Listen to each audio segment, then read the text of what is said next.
бізде қазір өкінішке орай мынау сол әртүрлі ағымдардың арасында өздерінің пікірлестерін ғана менің бауырым, немесе брат, сестрам, немесе әбиім деген секілді сондай бір құбылыс қалыптасқан. Бұл тағы да өте қауіпті құбылыс. Бұл тек қана мен сәләфилік, вахабилік ағымға қатысты айтып отқан жоқпын. Жалпы ағымдарға байланысты, жалпы әртүрлі жамағаттарға байланысты айтып отырмын. Егер қашан біреу бір жамағаттың мүшесі болып, сол жамағаттың шеңберінде ғана қимылдайтын болса, сол жамағаттың тәлімімен ғана жүретін болса, сол жамағатқа тікелей айтқанда тәуелді болатын болса, онда ол сол жамағаттың мүддесіне қызмет жасайды. Исламның емес, мұсылман үмметінің емес. Бұл тағы да қауіпті мәселе. Ол басқа мұсылмандарды өзінің бауыры деп қарай алмайды ол. Бұл қауіпті құбылысты да біздің қоғамнан белгілі бір деңгейде біз күресіп аластатуымыз керек секілді. Жамағатшылдық, жаңағы белгілі бір топқа тәуелділік деген дүниені. Сондықтан біз мұсылман адам, ол Алла Тағала Құранда айтқан «Хуа саммакумул муслимин» деген. Ол Алла Тағала, яғни сендерді мұсылман деп атады дейді. Біреулер жүр қазір сәләфиміз деп жүр.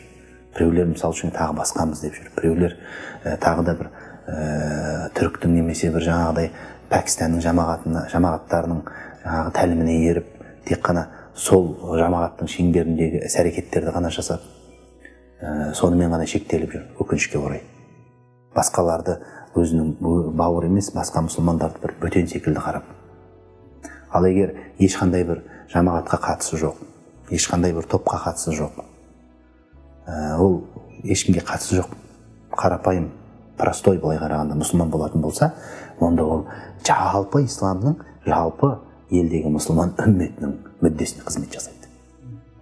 Ол бәрінен тең болады, бәріне бірдей болады, бәріне тең қарайды.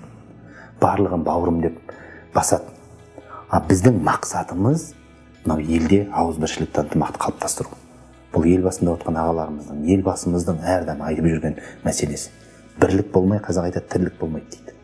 Ал егер мынау әртүрлі жамағаттардың болуы, немесе әртүрлі жамағаттарға біздің бауырларымыздың еріп кетуі, сол жамағаттардың шеңберінде ғана іс-әрекет жасауы, демек, бұл біздің негізгі ұлы мақсатымыз ынтымағымызға, бірлігімізге, ауыз бірлігімізге, оған қайшы келіп тұр, оған қарсы келіп тұр. Оны тек қана елбасымыз, ел ағаларымыз емес, қажет болатын болса, Құран айтады. «Ваътасиму бихаблиллахи жамиа» деп. Яғни Алла Тағаланың жібіне бәрін бірге жапсыңдар дейді. Көрдіңіз бе? Сондықтан осы мәселені де біз қоғамда жаңағыдай бір реттеуіміз керек секілді.